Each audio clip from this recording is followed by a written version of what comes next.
Running never lie with another man in a bed. Tell them it's nothing no go so. And you never text a girl when she on a phone bed. Tell them it's nothing no go so.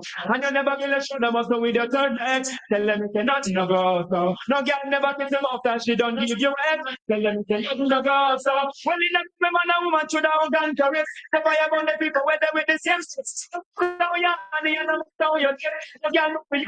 You're not what we are the bitch. They want to get a fix. That's what stuff.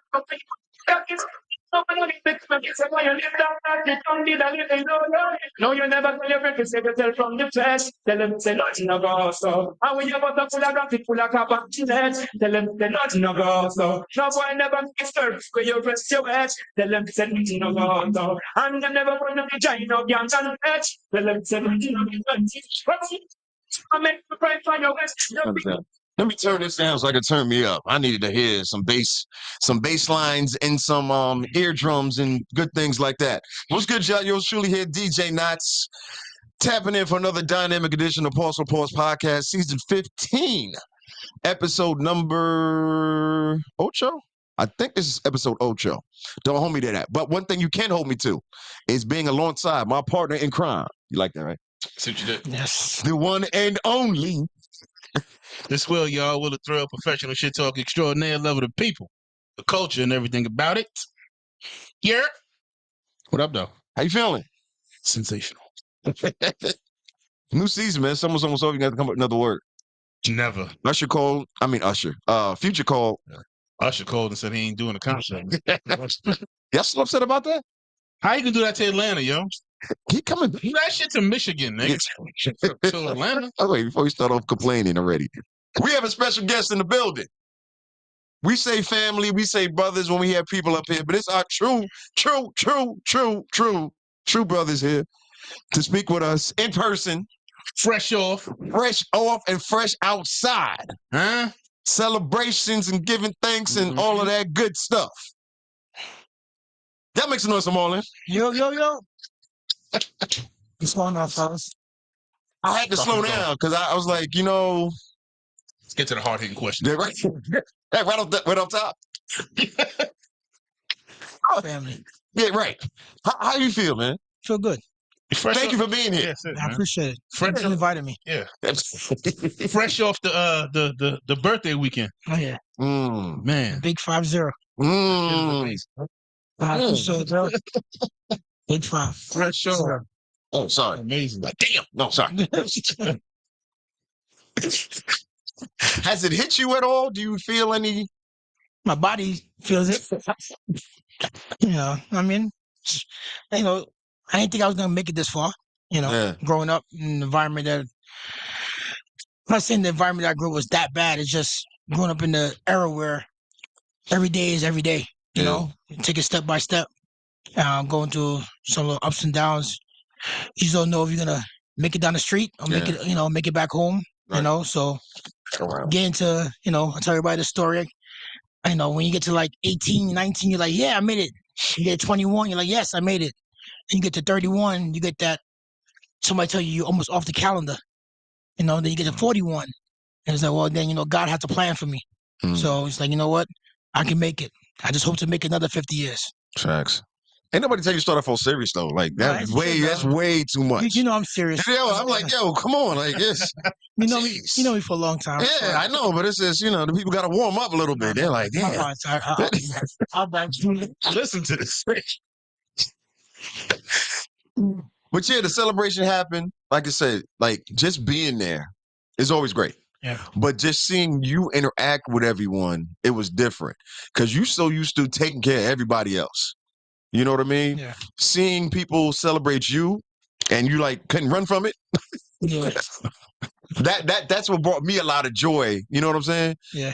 Just being there and watching. I'm glad I'm facing on Lion Chef because I didn't feel like DJing on I see. Look at let's do it. Yeah, respect to Plugging. Aaron's about to be up there in a second. Like, listen. yeah, respect to my cousin Reg and Lion Chef, yo. Yeah, that was dope, man. It was dope. I gave them the playbook, like, okay, we're gonna do this and we're gonna do this. Yeah. And they took it and ran with it. And it's like, yeah, it came together very well. Yeah, it did. And it just makes it more of a celebration / family reunion / bigging you up, you know. So Yeah. anybody give you any gifts? I got gifts. Okay, just make sure. All right, you know, because like I say, the biggest gift is seeing all my loved ones and friends there. You know, people that care about. Yeah. You know, that's what you want when you get to that age. All you really care about is people that care about you. Yeah. You know what I mean? Yeah. And it was there. It was in the room. Yeah, it was. You know what I mean? I wish there was some other people that were there. Right. But it's just a part of life. You know what I mean? Yeah. You know, so and you know, y'all were witness to it. Yeah. You know what I mean? It was a good day. Yes, indeed. It was a good day. I remember when I had my party and I was talking to Q and I was like, man, I don't know if everybody gonna be able to make it, if everybody gonna be able to come. Right. And he said, Will, everybody that's supposed to be there is gonna be there. Be there for real. Like he said, and he said, and people who can't, it's like it's not because they don't love. It's just it's life. Hey, it's life, bro. Yeah. All right. And I think the dopest part about the whole thing was like being able to celebrate. You know what I mean? Celebrate you, people you love, and your brothers. And because I mean, as men, like you're not gonna get a lot of these shits. Like you just not. What's the last birthday party you had? My point. Was it? Which one was at the other event center? That wasn't your anniversary. Nah, that was the boss. That's the wife's Oh, that was her birthday. Yeah. Okay. Yeah. Okay, I remember that. Okay. That was a surprise. Yeah, don't let her know I got that back. Yeah, when you think about it, you like when I like the same thing. He was like, "Yo, you having something for your 40? When's your last birthday?" I was like, like, I don't know. You know, because you party for myself. I don't know. Because we don't really we don't celebrate. We don't celebrate birthdays like that. Mm-hmm. I mean, we're just blessed that we can wake up on our birthday. You know, I mean, outside of all the trials and tribulation that the person may be going through, you know, just to ask the Lord to lay me down to wake up the next day is a birthday for me. Yeah, you know, and it's something not to always be getting on me about. Is like making it all right to celebrate yourself and letting people celebrate you. You know what I mean?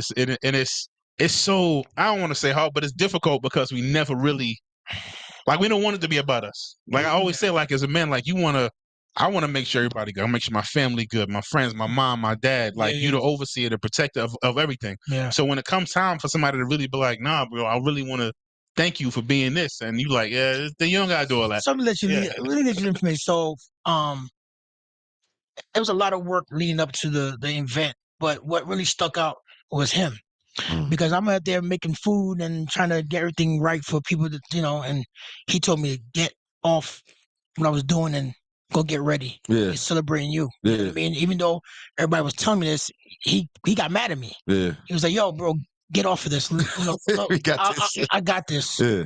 You need to go celebrate you. Yeah. And that really, it resonated. I mean, my other brother, Andrew, shout out Drew. He told me the same thing. He's like, yo, it's all about you, man. My parents, was there, pretty much the same thing. And, and then when I saw the people, when I walked down the stairs and I saw those people, I was like, I got pretty shook, kind of welled up a little bit. I was like, man, people are here for me. Because usually, you know how we do. Yeah. Is everybody else, first. Yeah.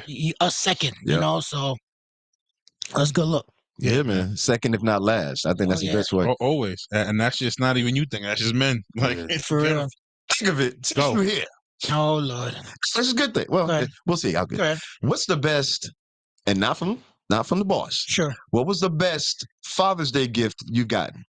Let's start a beat. That I've gotten? Holy smokes. I think the best gift that I can remember is when my kids, they made a shirt for me.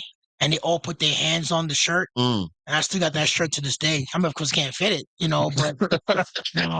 I should have bandana. I mean, all the gifts are good because it's a time... It's time-stamped, and, but I think just for me is just to hear my kids say Happy Father's Day. Yeah. It's probably the best gift because, there's a lot of people out there that can't say it. Right. There's a lot of people that can't receive it. Yeah. For me, I'm blessed to have, to reach this age, this this point in life where I could say that my kids, means the most to me when they tell me Happy Father's Day. The socks and all that, the ties. I'm trying to get to the good part. Go ahead. Because I'm saying all of that was good. Yeah. What I'm saying is we've had that conversation and we're always like, he answered like you answered it. And I'm like, bro, that's what that's what it is, though. Don't let him gas you up, bro, because he loved that fucking macaroni art. He still got all of that shit. I didn't say I don't. Don't let him gas it up. I'm just because we always say men don't get taken care of on Father's Day. And this is an opportunity. I've been trying to prove Will wrong. No, he do. But you understand, men are providers. We're the hunters. You know what I mean? Mm-hmm. We don't look for anybody to hunt for us. Right. And so when a child, your children, whoever, provide you something, it could be a piece of candy. You like, yo, I take that and run with it. Yeah. I love that. You know what I mean? So, we just. It is what it is. And I tell people, the older you get, the more emotional your ass get. Like the toughest nigga ever. Well, boy, you get something from me. My daughter make me some little art thing for Father's Day or something, nigga. My eyes just be watering. I'm for like, real. I'm like, you good? Yeah, I'm good. I'm straight. You know what I mean? But like that's how it is, man. Then what the fuck I was about to get on? I love like the not just the family, but the men that I surround myself with. Pause. Like just the fathers, the sons, like, and I love to watch them interact. I love to be around Marlon and I see how he interact with his family, his children. Yeah. When I'm around Q, the way he act, and mostly because I've seen us from like not having any of these things, correct, to the men they've grown into. Correct. Like I watch not having no kids. To when his daughter's around, thank you. Like it's like, all right, yeah, no, I'm doing this. Oh, I'm showing. Where you at? Oh, I'm at the school. Yeah. I'm hit you back. I'm at night school. I'm about to do this thing. Like I tell all the kids, when they get to a certain age, I can't get them all the information, but I give them some information. I say, listen, let me be that mean uncle. To come when you have a problem, I got a baseball bat and a ski mask, and I'm up there. You know what I mean? So. I mean, it's just good to be fathers. The biggest issue that I've seen is where, you don't have a lot of strong men. They're scared to say I love you. Yeah. You know what I mean? Yeah. I don't have no problem saying that to any of my brothers, any of my friends. Say I love you. You know why? Because life's short. You know what I mean? I don't want to take it for granted. And if I genuinely say that I love you, I really do. You know what I mean? Yeah. All that, I don't care about that pause crap. I'm from an era that we don't, nah, bro. You hear this? You know what I mean? I don't give a fuck about that.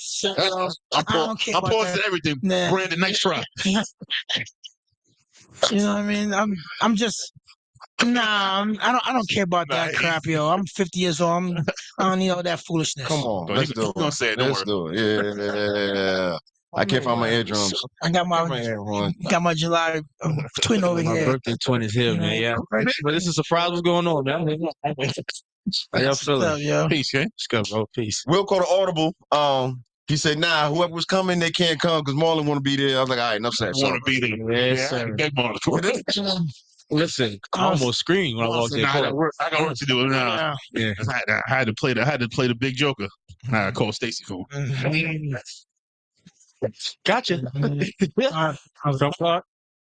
That's the way to do it. Yeah, that's how you got to know how to get them. All right, so let's take a break and not be so serious right now. Why you didn't tell me you was wearing a Giants jersey? I just did this messing with. Thank God. That's crazy, bro. We could have really did that. My fault. We could do it next week because the Jets gonna start coming off a Monday night. Like that's good, but we're not doing that. We're not doing that. Hopefully, I don't fucking win. I'm going to be unbearable. Primetime game. I'm going to be unbearable in it. You know what you're gonna do? You're gonna need to apologize. I ain't worried about this game though. I said we was gonna start 4-1. This was the one loss I was counting, if I'm being honest. All right. See, now he's taking the fun out of it. Here we go. I like it. All right. But if we win, put your insurance out there. I got you. Thank you. Y'all know Frisco was in the Super Bowl last year, right? It's like I'm not playing a bum team. I'm just saying, y'all got Aaron Rodgers back. I hear you. We ain't better than them. He just want to make it out alive, really. That's all it is. Wait, y'all going to San Francisco too? Oh, sorry. Sorry for you. I don't blame you. I am a realistic fan. I'm not unreasonable, bro. It's like if we win this shit, it's gonna be. I'm gonna be unbearable. Listen, he just want to say it's us against the world. That's what he about to say next. Yeah, all right, whatever. But yeah, anyway, Cord. So the jersey's gonna come out again mid-season. You know what I'm saying? I just wore it today because, like I said, man, I've been telling Cruz this Victor, joint. Victor Cruz. Yeah, get your shit off for the Just reality. represent New York, man. So smart. That's what it is. But it's just like, no, because I followed and I supported Victor Cruz's career from when he was that first preseason game. I was like, yo, With the Victor Cruz is on. come on. Who he snap on? What you mean? What game did he go off I in? think it wasn't just a Jets that game. Yeah. Claim the It wasn't his number though. Yeah, what you Niggas wearing number 3 when that shit happened. Yeah, oh, but you remember though? Yeah, cool. Snoopy Bowl. Hey, who won this year? Yeah. Yeah. So anyway, but no, one of the things I wanted to talk about this week on the show was, we were supposed to talk about it last week. Shout out Jaron Ward. If you didn't get to hear the show from last, I said Jerron, I'm sorry. What was I saying? Yes. Jerron. No, not his name again. I was trying to go from what we were talking about. Oh, my bad. But yeah, that show was really good. Last week's show was really good. And just being a part of that. Okay, thank you. Just being a part of that and hearing him break down so many cultural aspects of Atlanta and things like that. It was really a mature show. Right. You know what I mean? So it just got me to thinking, one of the topics we were supposed to talk about was just apologizing in general, right? There's this thing on social media, it's been on social media where if a celebrity messes up and they apologize, no matter what they say, it's a half-ass apology. People are like, oh, we don't believe them. They just said that because we upset them, yada, yada, yada, yada. But then I had started seeing certain apologies take place, right? And I didn't see that rhetoric anymore. And one of the ones that I first saw was when Met the Man was on, what's your man? Matt Hoffa. Thank you.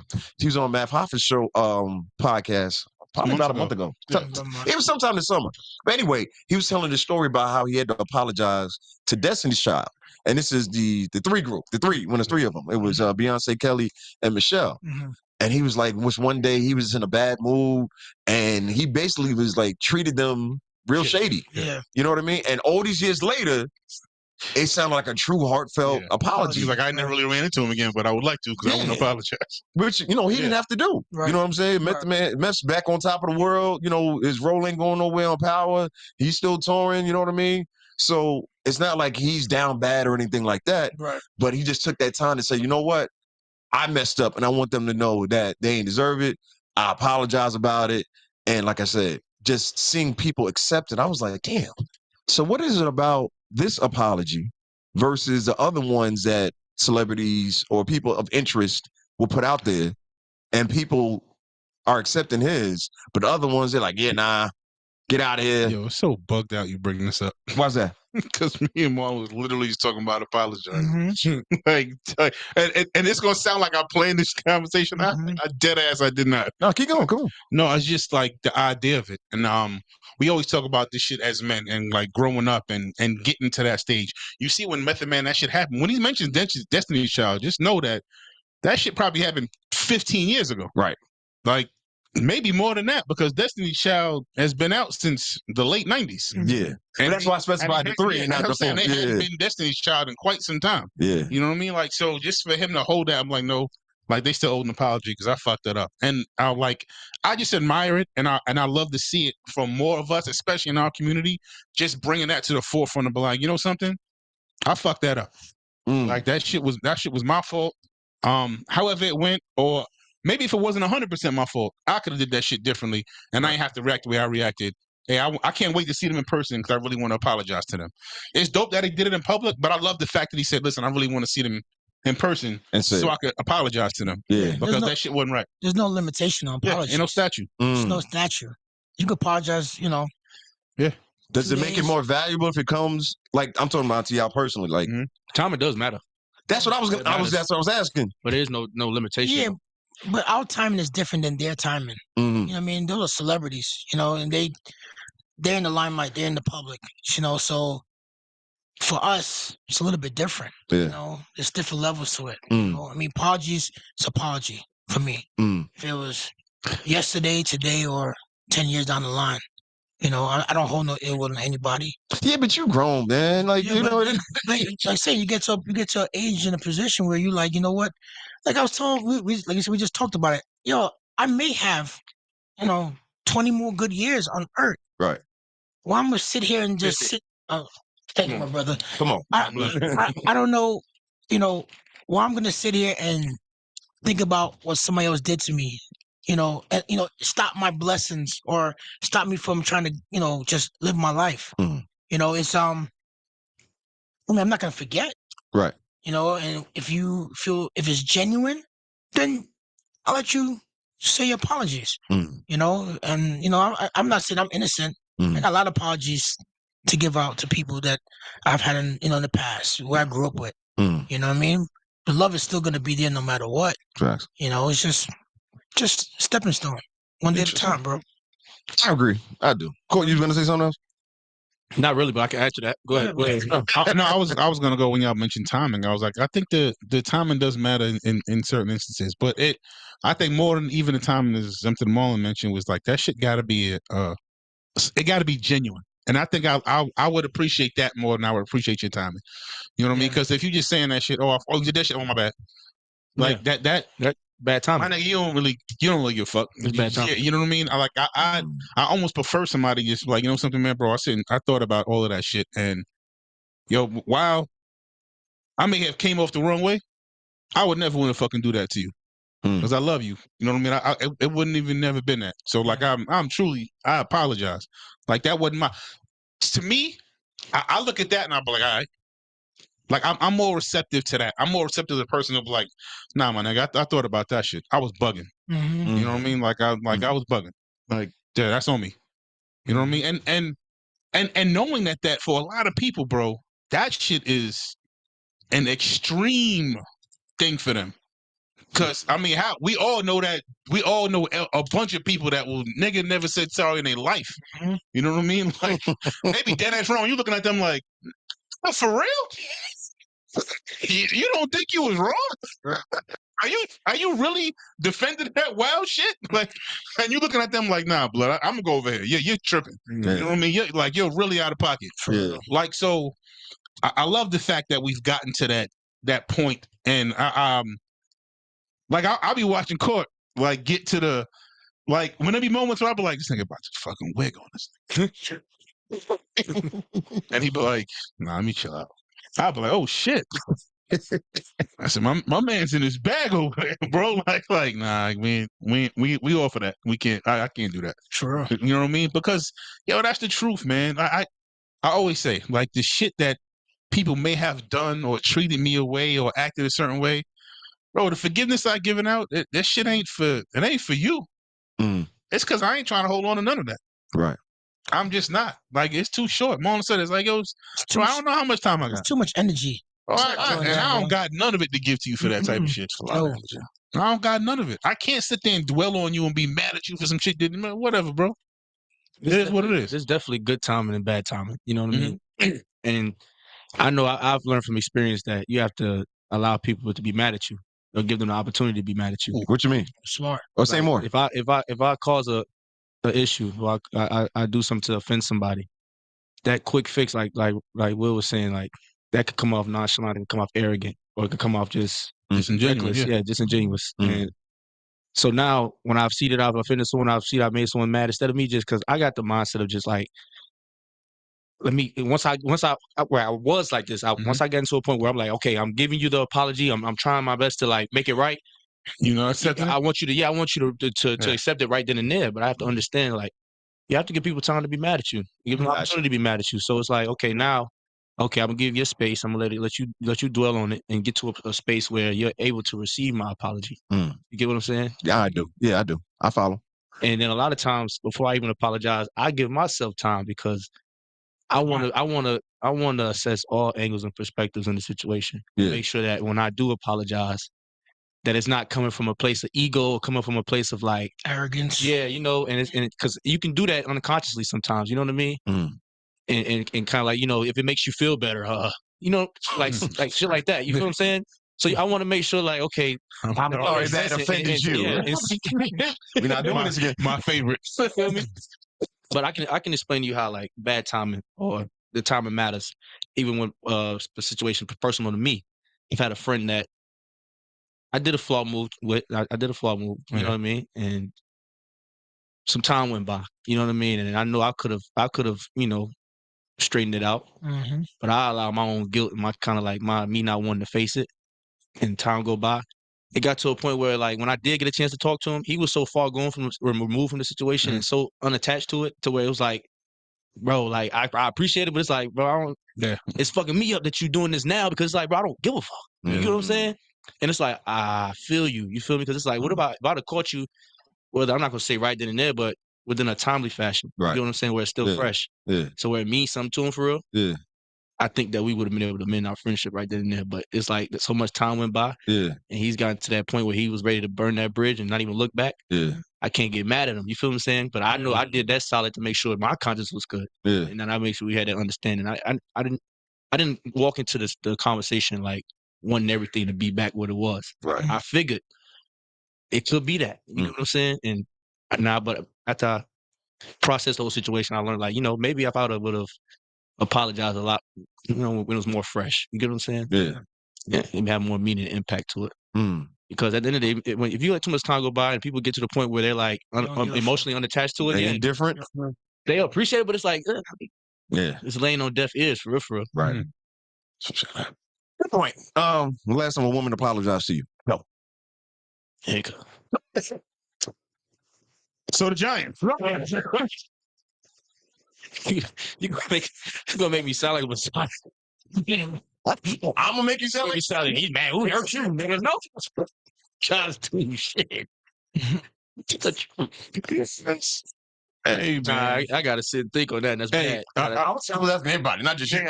So I don't know. I don't know that I can think of one time a woman apologized to me that just was more important than another one. But I will say, like, the apology that had the most impact that I think back is one I got from my father. Okay. And that's the one I think that, like, fucking the one that I was just like meant the absolute most to me in the moment. Yeah. Because it was some shit from when I was a kid. You know what I mean? And me and my dad, and I was talking to him, I was like, yo, so at this point, I've told this story before. I'm like 27 or 28. And I'm like, yo, my pops is yelling about something. And I was like, yo, like, why are you being this way? Like, why are you yelling? Like, why are you like, at this point, like, now I'm grown up now. I'm like, yo, why are you doing that? I was like, I never understood that shit. Like, I know you love me. I know you love my sisters. Like, why were you always like that? Like, why you was always like raw? Like, you was like, for what? Yeah. What was the purpose of this?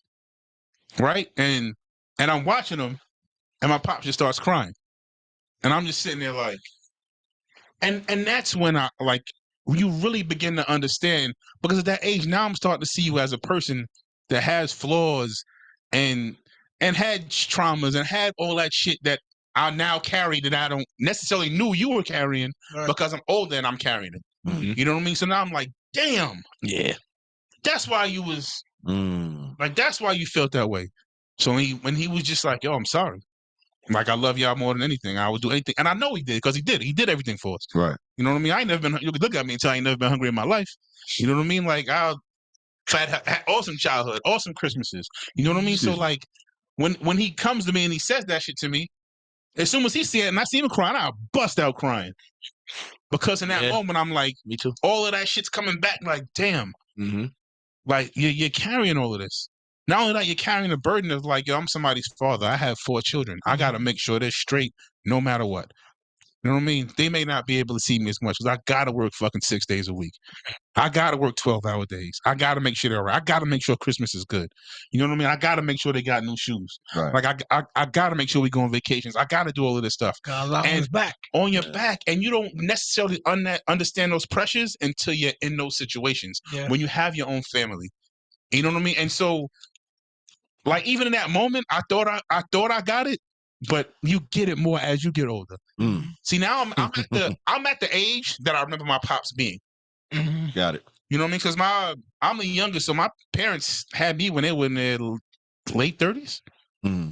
So you got to think, when I'm 10, maybe my pops is 40 something. So I'm at that age from the time I remember my dad, like, being able to conversate and have these conversations. I'm like, damn, like, you had a lot on you. Like, like, you had a lot on you, bro. And just think, man, that's from an era where these conversations that we have about these things weren't having those type of conversations. taboo. Yeah, they weren't having it. Yeah.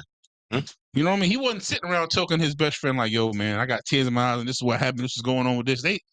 Like, my mental health is going, I might be depressed. Like, they're not having them Mental conversations. health in the 70s? What?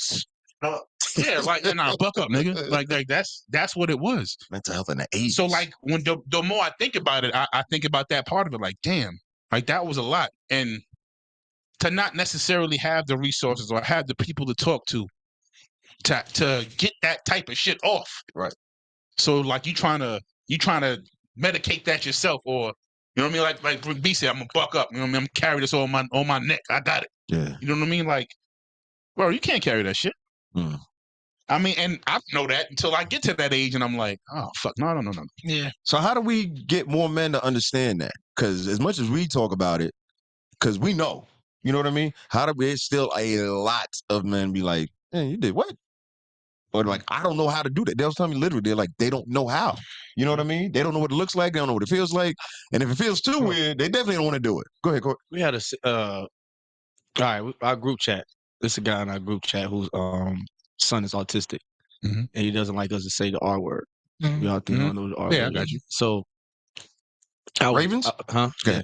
I was having a conversation with another one of my buddies, and I was explaining to him because he said the word. And I was like, man, don't say that. And he was like, looked at me kind of like, my bad, bro. But this is my man in the chat that got me all hypersensitive to it. You know what I mean? He was like, what's going on? And I told him, because the dude in the chat, the dude whose son is autistic, he ended up sending like this long paragraph, basically like just explaining why he's so sensitive to it. You feel what I'm saying?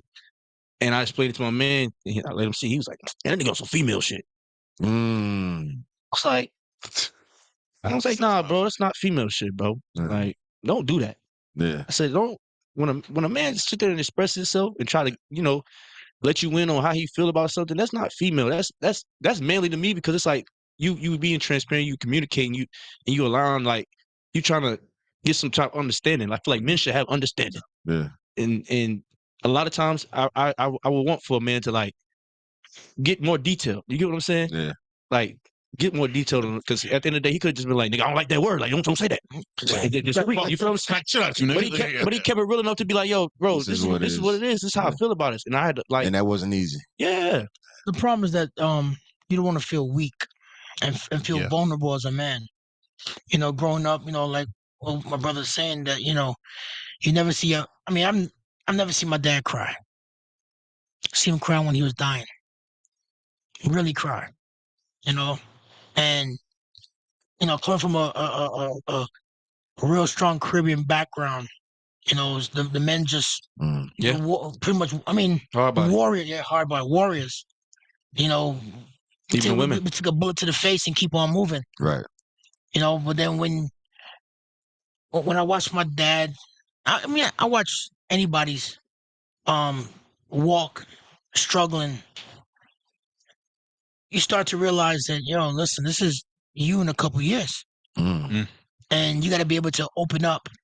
You know, it's hard for me to this day to open up about a lot of things. You know, I'm more comfortable opening up to the boss, who I call her, because she's not going to sit there and judge me. Right. She's not going to sit there and say, you know, pull up your, your drawers and, hold your nuts in your hand and keep and get back out there. Yeah. You know, she's gonna sit there and listen.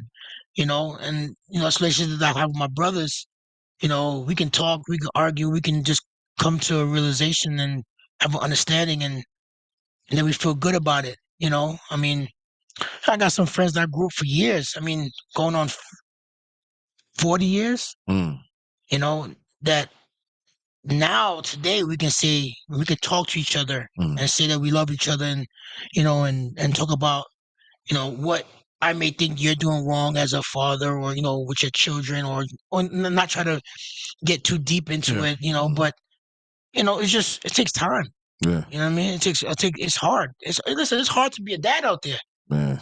It's hard to be a black man out there. To be able to, because everything is depicted as being weak. Yeah. Oh, you a sissy. You gotta man up. What's helped me to open up, like to the point where now, like, because I've had situations with my man like that where he feel like, oh, you in your feelings, or you feel me, like, and I don't look at it like it's a weakness, or it's some type of like slight I'm less of a man. You feel what I'm saying?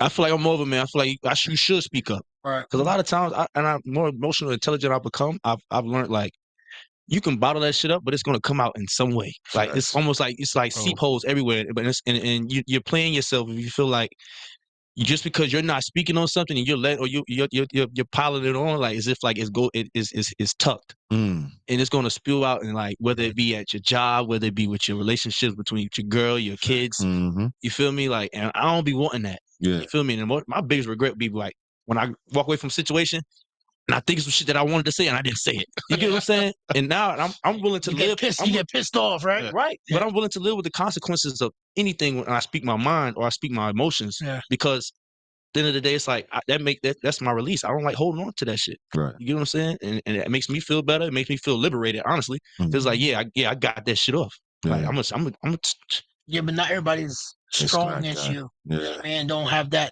not that knowledge. Say, you know what? This is what I want.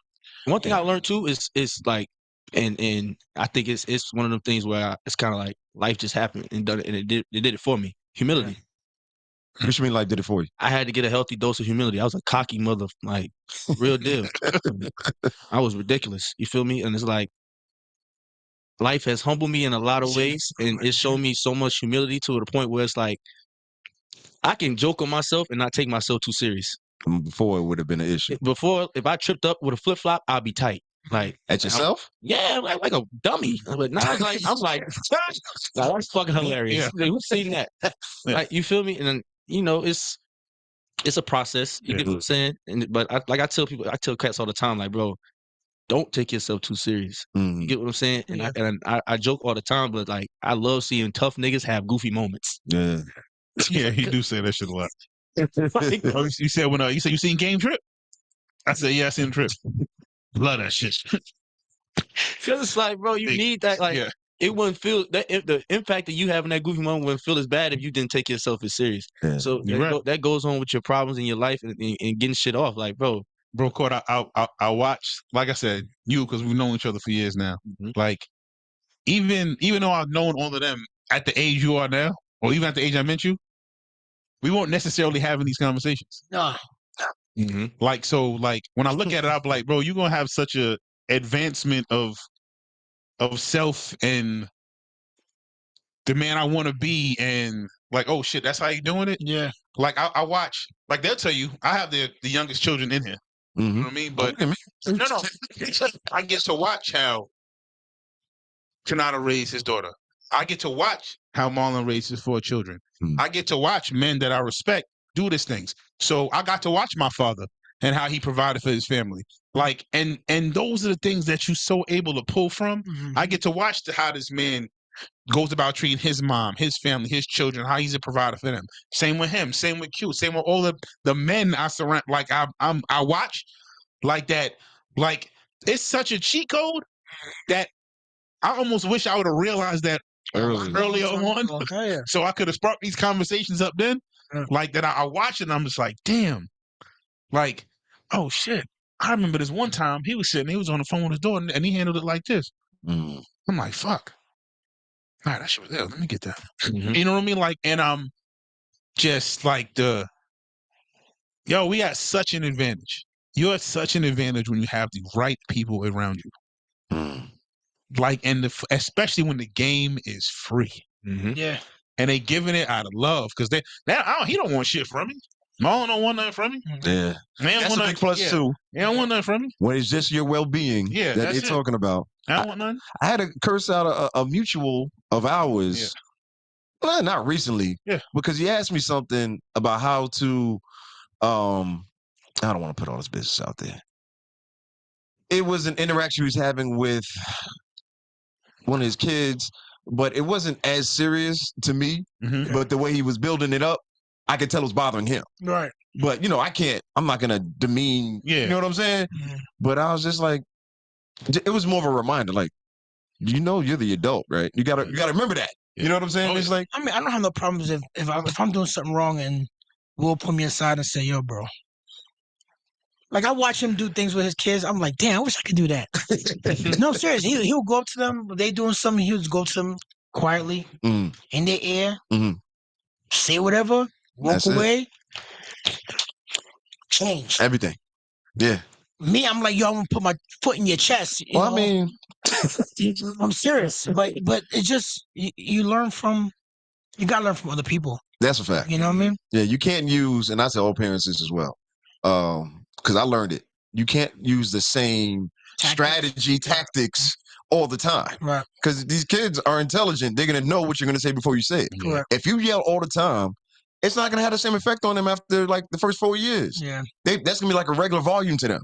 So you got to find other ways, the whispering, you know what I mean? Mm-hmm. And sometimes it takes the yelling. Like sometimes it's just, it's not even. ass whooping necessary. Yeah, sometimes it all is. Of that shit and sometimes it's just, when I learned, and my daughter probably will laugh at this, my disappointment bothered her more than anything else. Factory. Yeah. You know what I'm saying? And I wouldn't tell her, oh my gosh, I'm disappointing you. I would just look at her and walk away and not say nothing. Right. You know what I mean? It's like a trigger. Yeah. You see what I'm saying? So my mom hit me with this. I'm disappointed in you one time. I cried. Little girl. Man. And I was probably like a teenager too. Like I wasn't like I was 6. Man, listen. Like, you get no whooping. You just disgusting. I let mom down. That shit was crushing. Yeah. You know what I mean? But like that was one of those. Yeah, like I made a mistake today, because you start out with my birthday weekend, and I was so engulfed in what was going on that I didn't put certain pieces together to make it even better. Like I didn't have nobody there to video, take the video of the party. Oh, I see what you're saying. And then my daughter was doing her best job taking pictures, and today my aunt called me and said I would like to get the picture of the speech. So they got the video of walking down and everything else, and I was like, yeah, who got the video of the speech? And I went to my wife and I said, you got the video? She said, I ain't got no video. And I said, well, she said, maybe Corey did. No, sorry.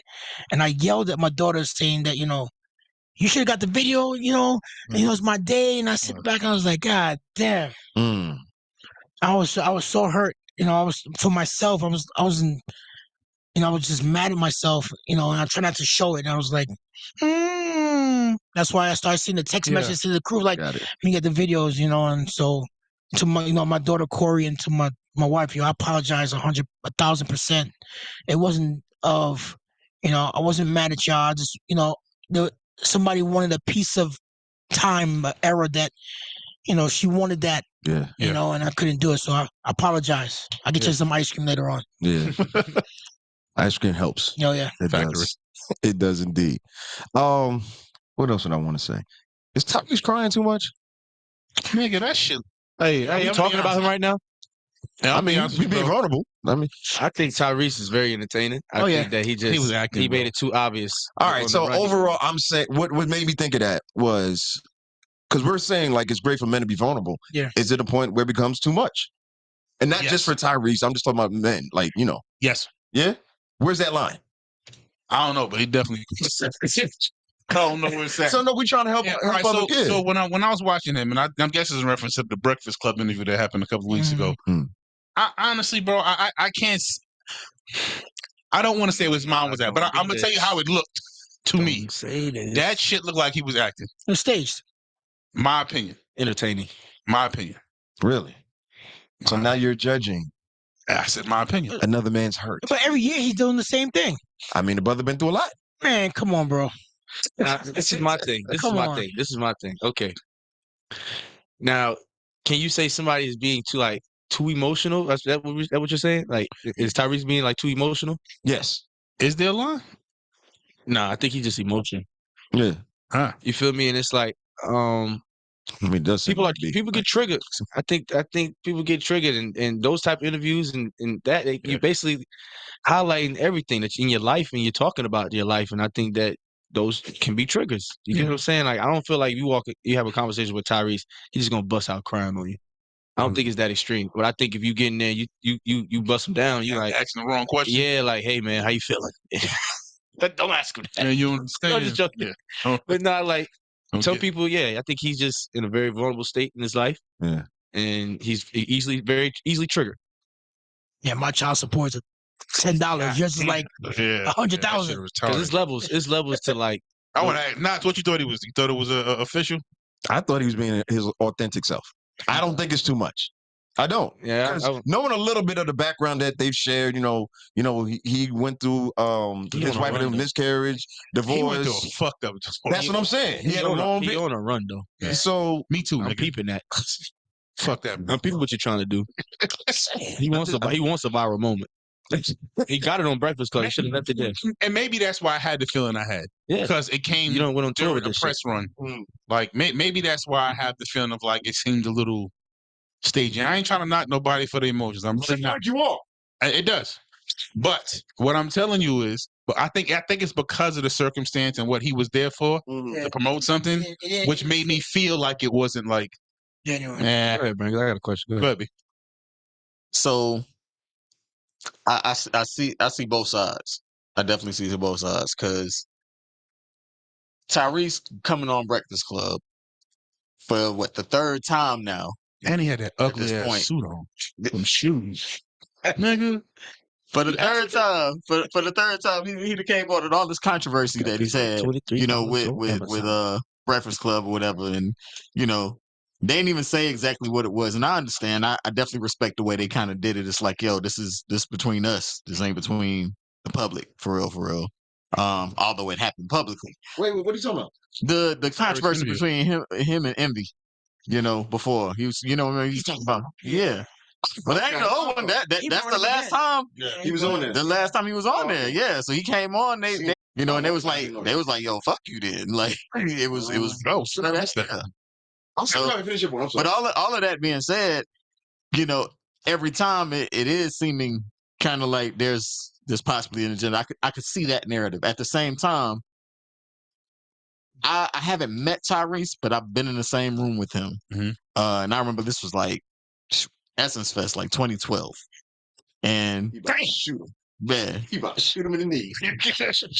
I just remember seeing him, and he was there with some fine ass chick. I think this was pre-marriage. I don't know if it was his wife. I can't remember.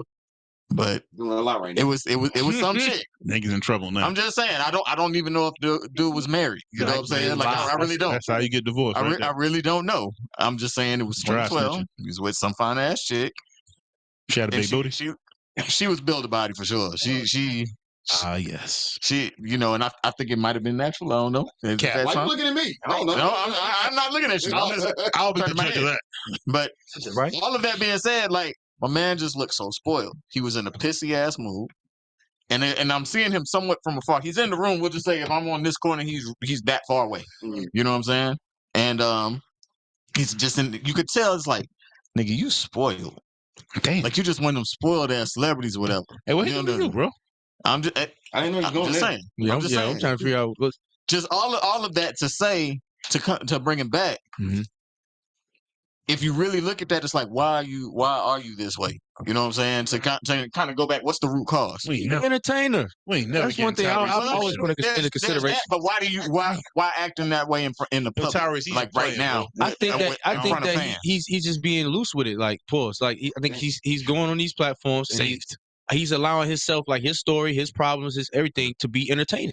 But now I'll be honest though. He's giving you a full emotion of everything. But to Knott's point, watching that Breakfast Club interview, he didn't break down until Charlamagne asked the freaking question. Triggers. Yeah. He was triggered. That was a real thing of like, because Charlamagne brought all that shit up, and I'm like, I didn't know all that stuff. He told that show. He said, "You asked me this." Definitely didn't know all that stuff. It's like, yo, you went through all that. You know what I'm saying? Like that's asking like they was just them two talking. Right. Like we got on a national syndicated radio station. Appreciate it, B. Yeah. So how you dealing with? Question though. Go ahead. Because I want all y'all to answer because I need help too. Because I want to know about what I'm doing if my thought process is wrong. Okay, how do you handle a Tyrese? Because we all got a Tyrese in our family, friend circle, whatever that case may be. And one friend that call you, whether it be in a random time of the night or during the day, or whatever, it's always a sob story. It's always some crazy this and that. Like they just always in a state of like panic, sorrow, something. Prayers. That's all I got for him. That's it. Bro, I'm gonna be honest with you. I don't know that I have that. If I'm being honest, I don't. At least not from a male friend. Yeah. Not from a male friend. I do not. But like, You ever experienced that before? oh yeah, I've been around that. But like, that's the thing. I cannot. How can I say this shit without it sounding fucking crazy? No. That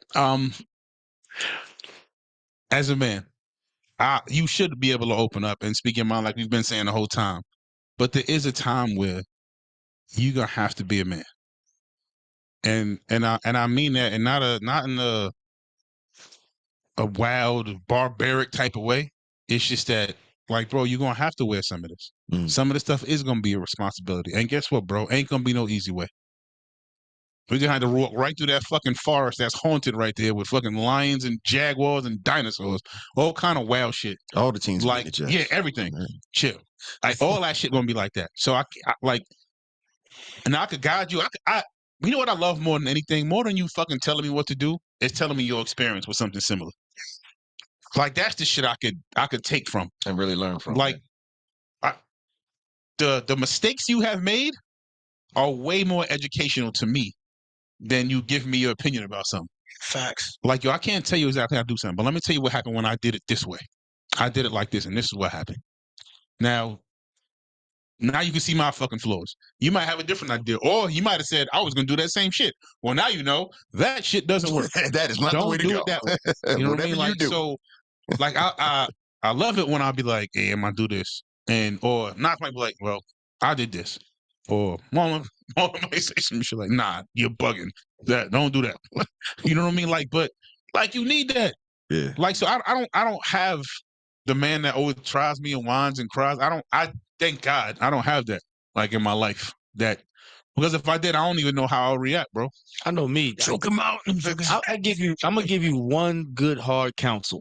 You get what I'm saying? Like, if you hit me, or we come across each other, or you reach out to me, I'm going to invest my time, my emotions, and all that into this. I'm going to give that. You know what I mean? But after that, if you come to me with the same problem, or it's something repetitive, like you just Debbie Downer, always something going on with you, I'm cutting you off. One time? He said, nah, he said to give you one time. Let me ask you a question. Is this person a friend, or is this person an associate? Because friends, no matter what, you're going to listen. That's your friend. That's your ride or die, no matter what. It's on the fence. For friends and family. How about that? Yeah. I mean, family. Because my thing is, I'm not going to allow what you smoke to give me cancer. You get what I'm saying? And when it gets to a point where lyrics, it's starting to disturb my peace, and it's kind of like you getting in my way. Yeah. I feel like I got to do that, because now I'm going to end up probably saying something to you that's going to put you back further. Yeah. But sometimes that's a necessary part too. I've told people, like, yo, don't call me no more with this. I know I would give them. I would know. But I have. I witnessed it. Yeah.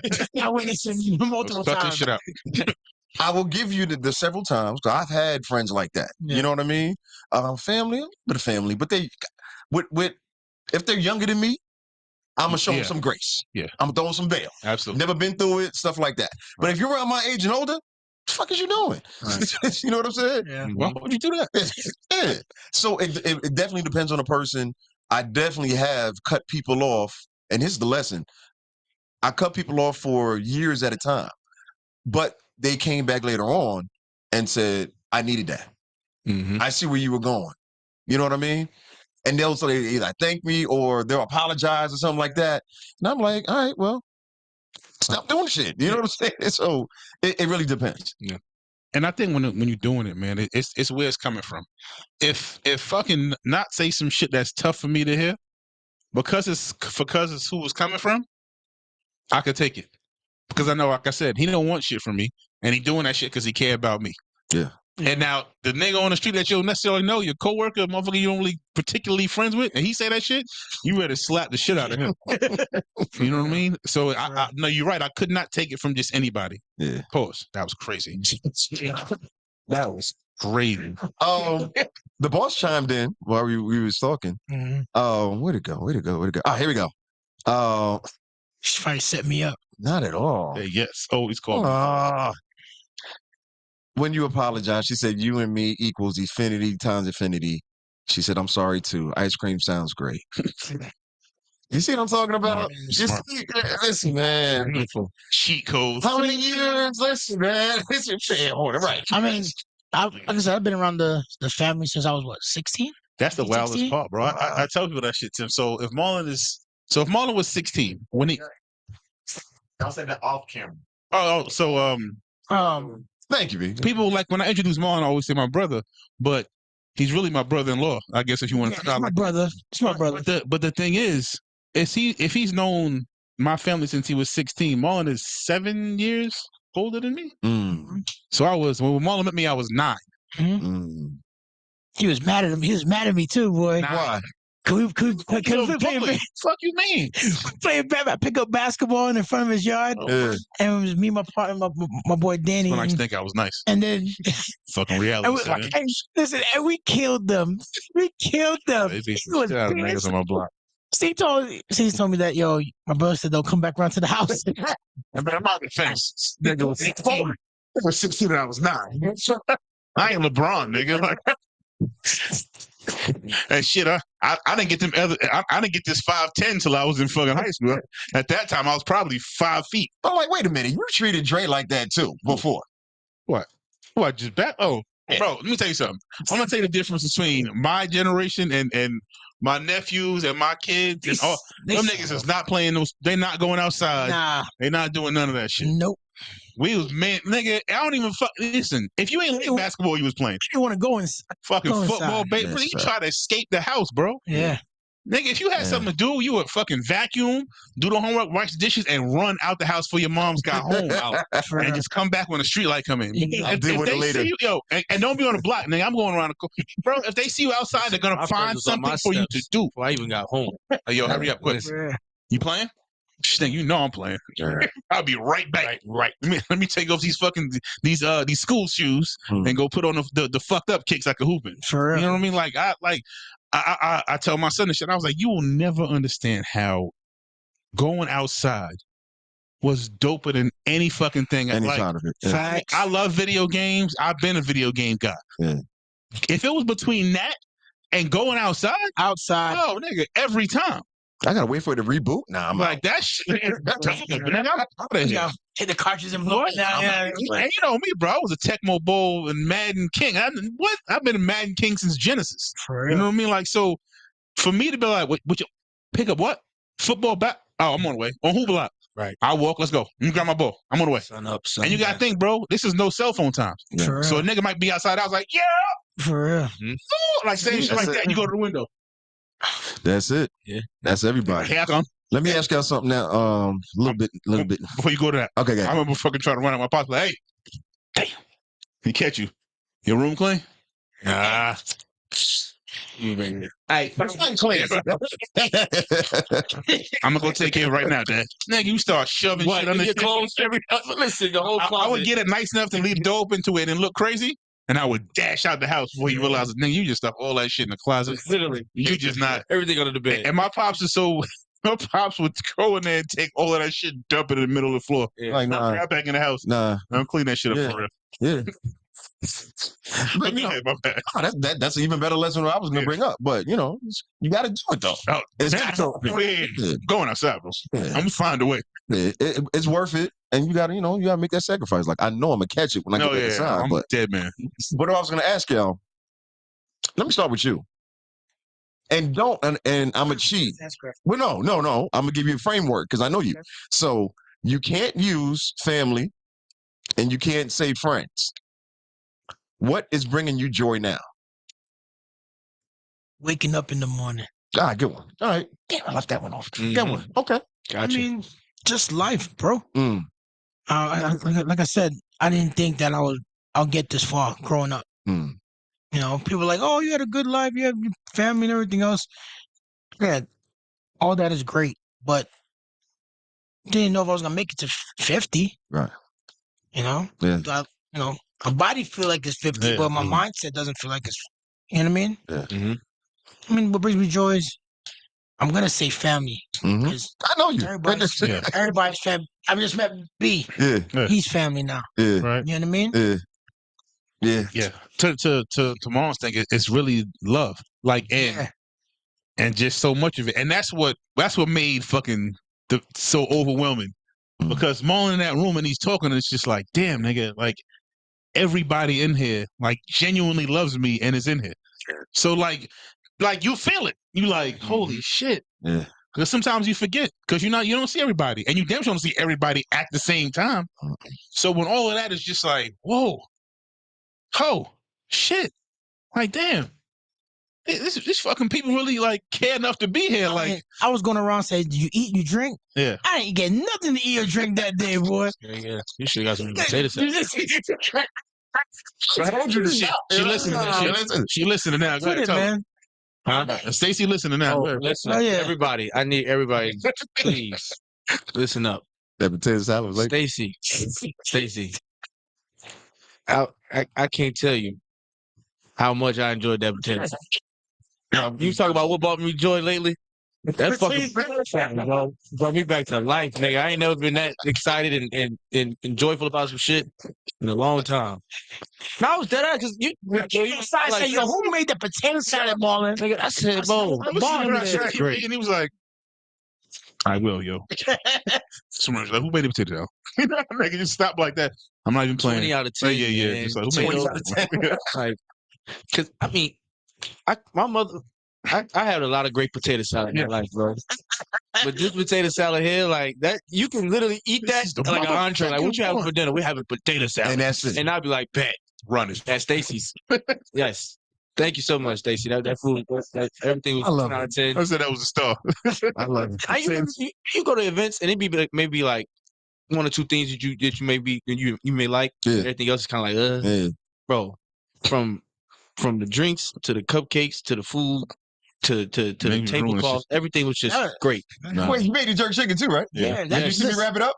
Yeah. No, it was just one piece. It was just one piece. Yeah, okay. I'm not greedy like that. Like, come on. Listen, No, I watched this man, how many pounds? About 75 pounds of chicken. Chicken. That's how much you did? Yo, we cooked a bunch of 75 pounds? Hey, that's crazy. It was crazy.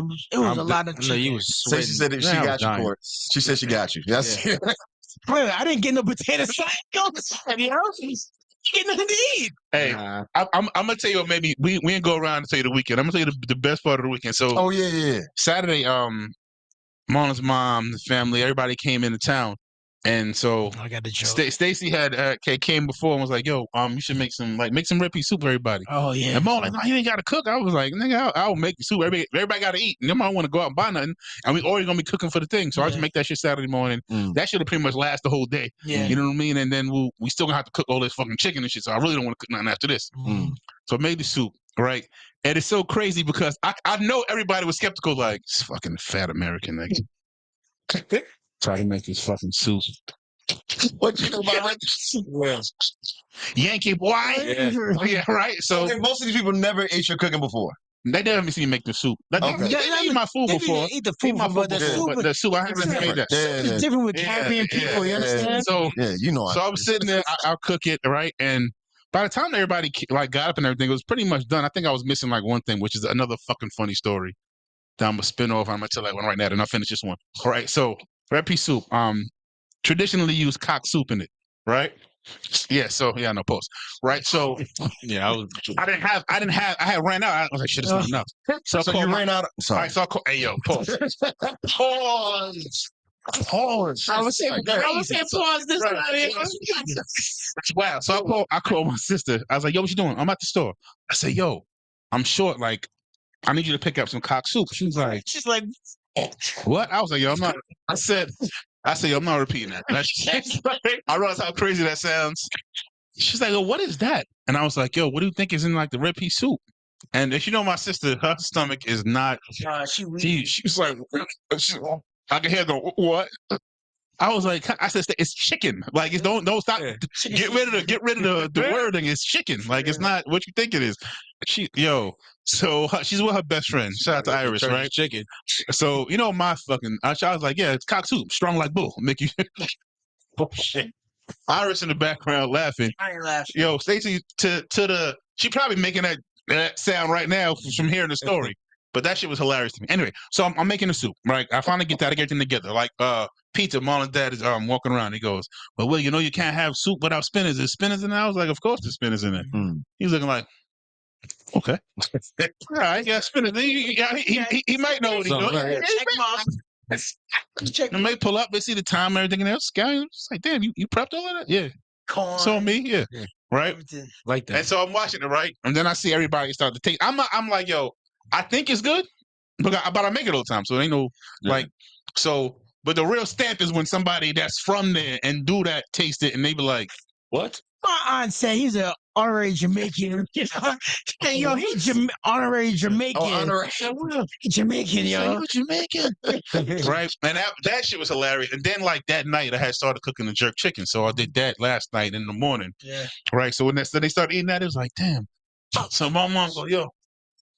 You're a real Jamaican. She's certified. I got my stamp. Yeah. Yo, we all. Bring your stamp now. We all. I'm one of you. One of y'all. Oh. It's official now. Man, we here. Now, getting that stamp is different. So, no, I don't want to do that. Yo, you know what it is? There's certain shit. Like, I can make everything, bro. I'm not even capping. But but the shit is like, who could cook, man? He could throw down, bro. The bugged out part is, bro. It gotta be for people I love. Because like, it was open a restaurant. I was like, nigga, first of all, I can't stand up for fucking 16 hours.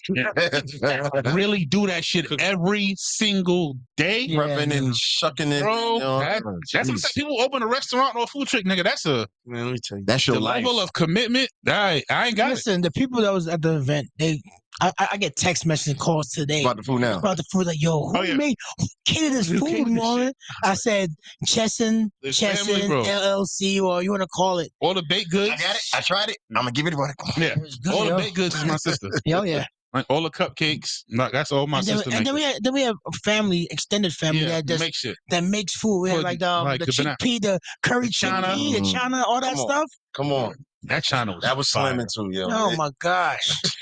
Oh, the pasta. Yeah. I mean, the Uncle Johnny macaroni and cheese, that was slamming. Oh yeah, I did get some mac and cheese. Oh. I've got a little bit of. I mean, listen, was going I'm crazy. saying everything is good. I didn't get not one damn plate. Yeah. They were showing up. You know what make for great TV? What's that? To have like a Jamaican cooking show with Jamaican judges. Fire. Oh, man. Wow. How raw is it? Like, did they get into? You ain't got a microphone. You know my problem has a restaurant. Yeah. And the first question I would get all the time, anytime Jamaican come in, I'll give my little pitch, and they'll just sit there and say, "You're not Jamaican, are you?" And I go, "No." Straight to the little The kiss teeth? Oh yeah. I mean, like, man. But tell them about the tea. What you mean? Who's asking me about the tea? The icy? Oh, the raspberry. Yeah. Oh, the icy? Nigga, that's what I'm trying to tell you. Not everything in there was good. There was nothing. So who made the tea? That's Mo's mom. That's my mom. It was just amazing, love. bro. Oh, everything was. It was love, love, bro. in it. From Yeah. the That's a music to the food, Yeah. just to the atmosphere. It was perfect. And you bro. felt it, bro. Yeah, I mean, you know what? I told Stacey, I was like, man, I should have went out the country, went on vacation for my birthday. But you know what? I'm glad I did it the way I did it, man. How it was done, because I didn't really want to do the party. It was my kids and my wife said, "Nah, we're gonna honor you, man. You do it for all of us." And you know what I mean? That's all right, bet, no problem. Yeah. But I ended up doing a lot of the work myself. So I was like, We gotta let go sometimes, man. That's the tough part. Yeah. but it's hard. Yeah. They was on a mission from like 3 months ago. Oh yeah. I had a full circle moment. Every fucking weekend, every evening after I was walking them up, they fucking painting, hammering some shit, putting something together. The photos, y'all did great, man. Because the room, remember that room was never like Was that. not like that. Nah, it was like plastic and then storage. Yeah, they kept It's a whole room. Yeah, they kept Amazon in business. For real. Shout out. Them niggas left the house every day. And Lowe's. Shout out to my of course, my wife and the kids and my brother Brandon and Andrew that came up here and helped me out, and of course Will, and I mean everybody helped out, man. You know, everybody helped out. So it's not, what is it's a family, it's a village. It takes a village. Yeah, man. It took a village to put this together. Full circle. What you was gonna say? Nah, it'd just be funny. I was seeing all the kids upstairs running around and doing their thing. I'm like, wow. So and I'm downstairs at the party. I'm like, so this is what I was missing when I was young. 'Cause I used to go to my dad's little parties all the time, and all you hear is the music downstairs, and I'd be up there till 3 o'clock in the morning till I crash, and he come tap me like, "You ready?" I go, yes. He was getting mad that there was not kids there because I told people, I said, listen, if I don't bring your kids. Yeah. It's hard enough finding daycare. You know what I mean? Just bring your kids, man. If they, or childcare, if you're my family, they're my family. Right. Yeah. You know what I mean? People don't want to be responsible. They're running around. They're like, these people, they're going. But Yeah, to go back to what Marlon was saying, like, that's how everybody got the spirit of that fellowship. Like, everybody coming together is from me being a kid and going to parties with my parents. Hey, now you wasn't going to be able to party with them, but your ass is going to be upstairs with some other kids you don't fucking know. And you just become wild cool. Like that. Wow. Like, that shit, that started me my fucking love for music, my love for family and being around and cook food and shit like all of that stuff is intertwined, and that's where it started at. Like, I love the memories of waking up like, hey, there's a bedroom over there. I might be sleeping in that shit with 4 of us laying fucking laying one way across each other. Yeah. Goddamn drooling, hope somebody don't pee the bed on your ass. That's how it is. They used to throw the biggest parties in Queens. Yeah. The whole block shut down. I looked at that in block. Shut down. Block shut down. This is your house. What are you talking about? No. Wait. No, I know what you're saying. But Court, I've been doing parties at their house. I told him he was a resident DJ at the. Like how old was Dre's first party that I did? Oh my gosh, maybe 15. Maybe 15. That nigga about and Dre's now about 30. He's about 30 this year. He'll be 30 years old. So from him, 14, 15. Yeah, 14 years of parties, and just Corey got the most. Those parties. Yeah, he had the most. But even it's just seeing the transformation, seeing them grow up, seeing them now married, seeing them being adults now. You know what I mean? And the conversation that happened, it was from that fellowship and being there and knowing the entire family. It just poured and made the parties even better. Oh, yeah. You know what I mean? So it's like, no, I'm going to make sure. Like, what do you need? He told me I'm not doing no more teenage parties ever. And he's still doing my... Yeah, I do your kids here. You know what I mean? We almost done. Yeah, thank you, Jesus. Don't worry, I got you covered, buddy. Oh, yeah. There's an exception to every rule. I just thought about that. There's an exception. You have a couple, though. Yeah, you got what? You got his mine. You got Q's. No. We got you. We're not doing that. We need you to do Cali party. We'll be there, but I will not be DJ. I didn't get Q the hardest critic ever. Listen. Anyway, we got anything else we need to talk about? Oh, nah, bro. I don't want to rap, but I know it's months or something. Were we going to talk about Atlanta being named the most educated city? Really? Yes. This is news to me. Georgia, most educated state. Was it educated state or city? Most educated? Cap. Yep. Yeah, that's what's up. What was it? The Clark Atlanta thing? Well, first of all, hey, shout out CAU. In their enrollment, they said they had the largest enrollment ever in applicants in HBCU. The dean said, 46,000 applicants, and they only have 1,400 slots for freshmen. So Nah, it's not cursed a lot. Nah. New York. So basically, she said I curse a lot. Who said that? I do. Who said that? Be quiet. Chanel said I curse a lot. Get the fuck out of here. And I said Atlanta has secured the #1 spot in Forbes' most educated cities ranking. A new report by Forbes has claimed Atlanta takes the top spot for most educated city in the United States. That's pretty good. No, it's not. Why not? No. Go. Their ranking incorporates high school dropout rates, graduation degree attainment rates, and gender and racial gaps in obtaining one's degrees. With these stats in mind, Atlanta remains primed to produce more innovation and tax revenue. In turn, companies... Sounds like a paid ad. Who's the source? This is Forbes. Forbes. Y'all trust Forbes? Time out. Time out. Y'all trust Forbes? Not for hip hop news. Not for hip hop news, nah. Not for network. You trust Vlad, but wait a minute. Take it back. Nobody said that. Who trusts Vlad? Nobody said that. I don't trust Vlad. He made the way you be dog. Well, Court. Right there. Listen. That was an extreme. Court knows when we talk about the show and things we're gonna cover on the show. There's a few sites. I'm like, all right, I need another source. You wouldn't even look at them. Yo, I don't. I'm like, yo, this came from where? Like, nah. Shit's on purpose. Yeah. So you don't believe that statement at all? Not at all. If Okay, you read it, why? I think it's adjusted because I know Forbes. I know them. They've been doing it for years. Okay. Their main thing is to make sure that their name is looked at in a high regard. You know what I mean? They don't want anything diminishing them or anything like that. So people aren't going to question it. Do I think Atlanta schools are some of the best in the country? Yes. Number one? No. I do not believe that. Oh. Is that what they just said? Read it one more time, Court. All right. I don't know. They got a lot of. I think it makes sense because all right. Well, I'll explain. It's okay. Look, the publication released the rankings on determining the Georgia Capitals on the first. I'm just Kevin. Okay, my bad. Go ahead. Their rankings incorporate high school dropout rates, graduate degree attainment rates, and gender and racial gaps in obtaining one's degree. What educational level? Were they middle school, elementary, high school? I believe college because it's saying according to the rankings, Atlanta's bachelor completion rate boasts nearly 60% for those 25 and older. Over 26% of those in that age range also hold graduate degrees. That's pretty. That's different now. That's pretty close, yo. That's pretty good. Because of the colleges that's so bordered around here. Georgia Tech, Emory, Georgia State, Emory. So what does that mean? Georgia Southern became like number one. Yeah. But my whole point is these are not Atlanta, City of Atlanta schools. This is not just to shout them out or put them on blast. But this is not on that count. This is not. They're going off degree attainment. They're going off of degrees. Yeah. So that means these are kids from other places who took the SAT, ACT, scored high, got admitted to they college. Ain't really Atlantans. That's what I'm saying. This is niggas from Idaho and North Dakota and Asia. That's what I'm saying. Wyoming. This is why you got to specify. Yeah, Brandon. You got to niggas.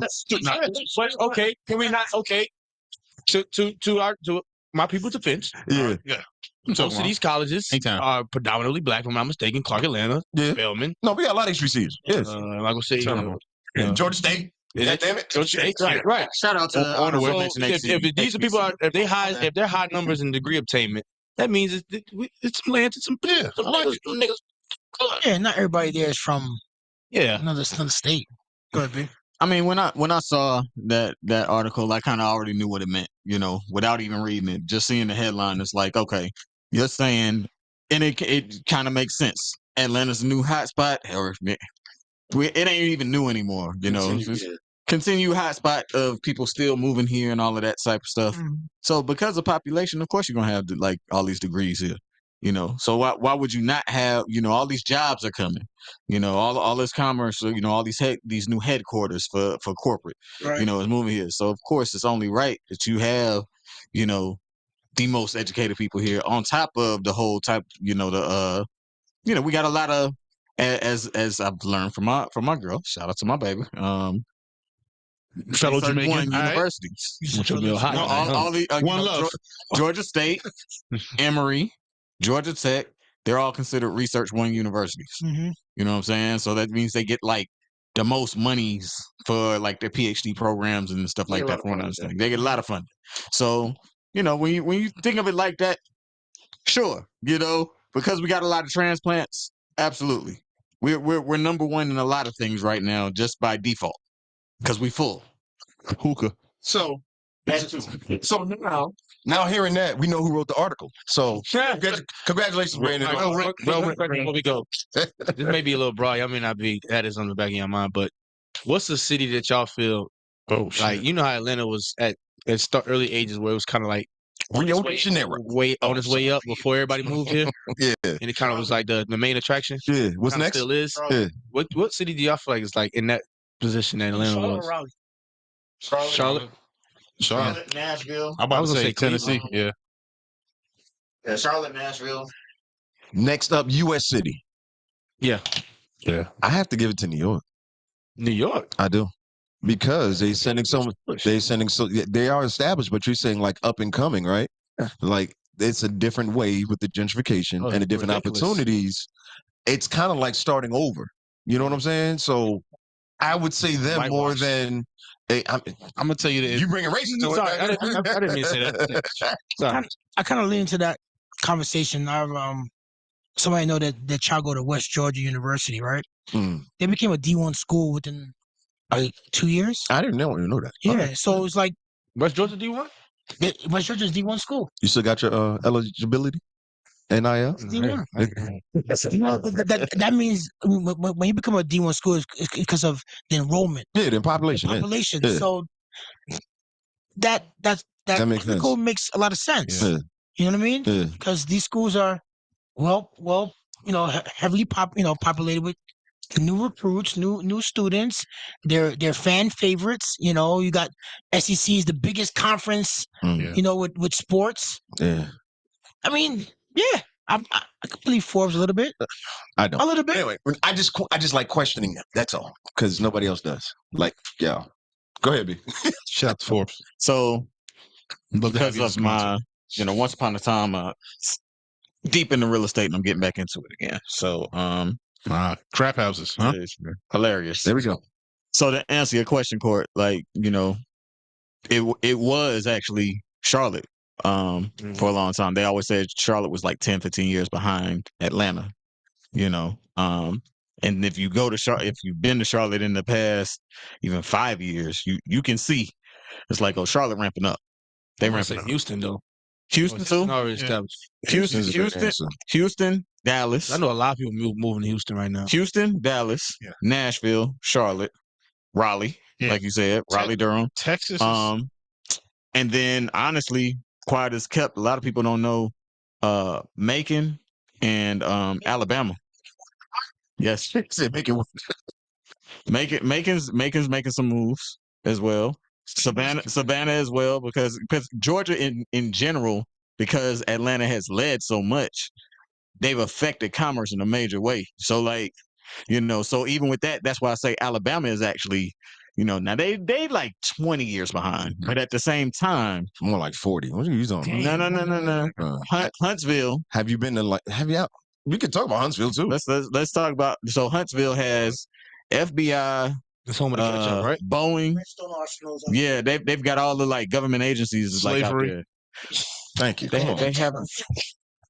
Thank you. So does Georgia, nigga. So does like, but for real. Let's like, in all seriousness, bring it back. The level of development that is coming to that has been coming to Huntsville. I remember. So my sister went to Alabama A&M. So I remember. Yeah, so I remember like 2013, she graduated. She was telling me, she was like, "Yo, Huntsville is coming up. Like they're doing some major changes or whatever." I ignored it because it's Alabama. I was like, I'm not paying attention. So, right. Like, I went there, what was this, like 5 years ago, and I saw a Topgolf out there. I was like, okay. They had street lights. That's a sign of you? That's like a Starbucks. That's like a Whole Foods. Like that's what I'm saying. There's certain telltale signs. It wasn't just that. It was also like the level of development. The other thing that was out there too, that how I knew even before I got there, was they did a reality show on the joint, and it was specifically about real estate. It was like, it's like Love and Hip Hop, but it's for Black folks. I can't remember what it's called, but it's those shows. It's one of those, and it highlighted Huntsville, and you could see the development then just there. But then when you actually go there, it's like, it's totally different. Along with that, so Alabama has taken the cue from Georgia, and so is Tennessee and all of them too as well. But Alabama has taken that cue, and it started with Huntsville actually leading it. Birmingham has a huge tech community, quiet as kept, and so they're doing stuff with it. And then Montgomery and Mobile, it's all their major cities. They have started to say, okay, we need to sit here and do something as well too, because we got the Gulf right here, we got the ports, the cruise ships come out of here. Like there's a lot of major commerce. You have all of that, but you're not wrong. You're not wrong, but it's still a lot of development. And then if you know about Mobile, Orange Beach, not South Carolina, the Orange Beach that they have down there, right, like 45 minutes outside Mobile, beautiful white sand beaches. It's one of the, like, if the United States had a 7 wonders of the world, this is one of them. You know what I'm saying? That's interesting. Yeah. Where? So it's a lot that they have there that they're just like, you know what, we need to stop sitting here being so. You know what I look at as true development? There's 2 things when it comes to cities, and it kind of speaks to what you're saying. When a new city gets a major sports team, number one, and the amount of entertainment districts within a city. Like Atlanta's different because we putting them on top of each other. But when like Birmingham saying we're adding an entertainment district here, that's because they know there's money coming into the city. Yeah. But definitely sports teams, number one, because they're not moving no team there. MLS, they're not putting no hockey team unless they know there's money coming into the city. And then, like I said, the number of true entertainment districts, not just Old Town Conyers or some shit like that, but like real. You know what I'm saying? I mean, commerce is a big deal. Look at that the Savannah area. Mm-hmm. That's booming right now. They're dredging the port. They're looking to bring in a major cruise line. And see, these are things that I know because I work with EMA for between Macon and the Savannah area, that whole Poolers area, and they're looking to, they got that one Nokia plant out there that just built, or Hyundai plant. I didn't even know that. Yeah, yeah, out there on Highway 16. There's a lot of business out there. If they bring in that cruise line, like MSC, I heard it was, because Carnival and Royal Caribbean is already in Jacksonville. Don't mean it says they put one in Savannah, so you're looking at companies like Disney, MSC. If they bring a cruise line to Georgia. Yeah, it's a lot. That's a big deal. In Savannah area, that's a big deal. That's Tybee Island. That's Hilton Head, that quadrant. Augusta. Man, Georgia's on the map. It's not just Atlanta. Yeah. It's Georgia in a whole. It's Atlanta Central. I mean, they might as well call Georgia Atlanta. Yeah, they do. No, I'm saying no. Like on the books. This Jeezy tell you he from Atlanta. Our way of making. You know what I mean? We got time for one more. All right. So look, I was watching Bel Air, right? We ain't did Court TV in a minute. So, but anyway, we ain't done Court TV in a minute. Yeah. This year, this season, season 3. Yeah. I don't know how far you went into it. I'm like 6, 7. I bet. I've seen none of these. So but go ahead. I wanted to bring it to the show because I was at a crossroads a little bit about what was going on. So basically, what's going on in the show is Jazz, which is Will's friend. He owns a record store. And what's going on inside the town of LA, or whatever part of the town they're in, where the record store is, there's a new developer coming in that's wanting to knock it down and build like this huge gentrification, this huge shopping mall, right? And Phil, he's representing the developer that's basically trying to knock down all these monumental places and historic places around the city to build these new developments. So basically, Will is at a crossroad because he's like, okay, he's got this brand that he's trying to push, entrepreneurial brand to help black businesses. And Jazz is his friend. So now he's kind of like, okay, should I be fighting for this, and keeping this historic monument or place here, or should I stick with my Phil? Yeah. And allow it to because basically he went to the developer and asked him like, why are you doing this? And the developer was like, I came up in this city, in this same town, and I watched people that were able to have jobs, and it wasn't opportunity. He was like, me building this is giving people opportunity. You get me? But we're more on the side of like Jazz, like this is a historic spot. So my question to y'all is like, what should be the mindset? Like what should be the decision on that? Like, should they keep these historic spots and these monumental spots, whatever that has meaning to the city, or should they allow these developers to come in and build something new to create more opportunities and further advance the city? I'm gonna deviate a little bit. So when the whole, get rid of all the monuments that talk about racism, I said, nah, keep them up. The Robert E. Lee's and all that. Keep them up, because you know why? Because if you remove that, you take away the history of what we went through as a people, through slavery, Jim Crow. Even though it looks bad, you're like, yeah, I don't like what you did. Not to pivot to what you're saying. I mean, I like nostalgic places. Like I grew up in a place like the Village. You know what I mean, New York. Or even downtown here in Atlanta, down at 5 Points. I mean, yeah, I don't want to see people coming in and wipe it out. But I want to see change somehow, and you got to work with each other. You know what I mean? That's pretty much it for me with that. It's just, to me, it's always the same thing. What's the limit going to be? They just knocked down the World of Coca-Cola to put up a new parking lot in downtown Atlanta. Yeah. And it's a similar storyline because what you're talking about is actually happening. Yeah. You know what I'm saying? We got a black mayor. You know what I'm saying? We got black developers who get a percentage of the contracts here for the city. So it's like, well, do we stop progression? And people are going to say, oh, we're going to, just like they do in the show. Because I saw that episode. They were like, yo, it's going to create more jobs. It's going to create more opportunities. Yeah. You know what I'm saying? So I'm still helping the community get back and get us to the next century. But then it's also what they're saying is losing the meaning. All these landmarks that we're losing. Because that new what's your boy name? In the show? If you like pina colada, who sings that? I know you're talking about. I can't his name. That's the one. But anyway, Margaritaville. Yes, Margaritaville. Yeah. Jimmy Buffett. Thank you. Yeah, Thank you. So, Margaritaville is here in Atlanta now. It's been here like 2 or 3 years. There was a big thing to stop it because what they knocked down was another Atlanta City landmark. Right. So it's like, it's the same problem and the same issue. And the thing of it is, we hardly ever get to fight and keep anything unless it's something MLK related or something so substantial like that. You know what I'm saying? So if you're asking me, I'm always for the preservation. I always know there's another place y'all can put that building and work around and keep this locked in. But it's the greed and it's the capitalism. They say, nah, let's just knock it out and we'll give some foundation some money to make up for it. So the underground is kind of in that aspect. It's a national, well, I say national, it's a monument to Atlanteans. Yeah. And there was talk about putting a casino there a long time ago. Yeah. And then it got knocked down because it's kind of a monument.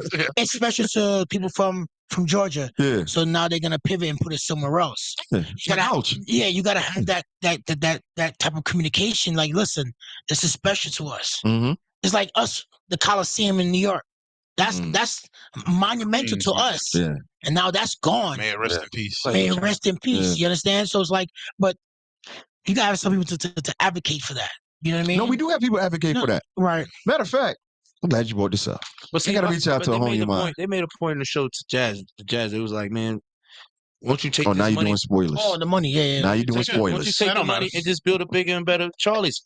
And I ain't gonna lie, that makes sense to me. Yeah. Like, me personally, okay, it's the name that I feel like it carries the most value. You get what I'm saying? Yeah. Them 4 walls, you cannot take that legacy and trap it in them 4 walls. Okay, let me ask you that. It's the brand behind this that's really carrying I disagree. So why not take that money and go build a bigger?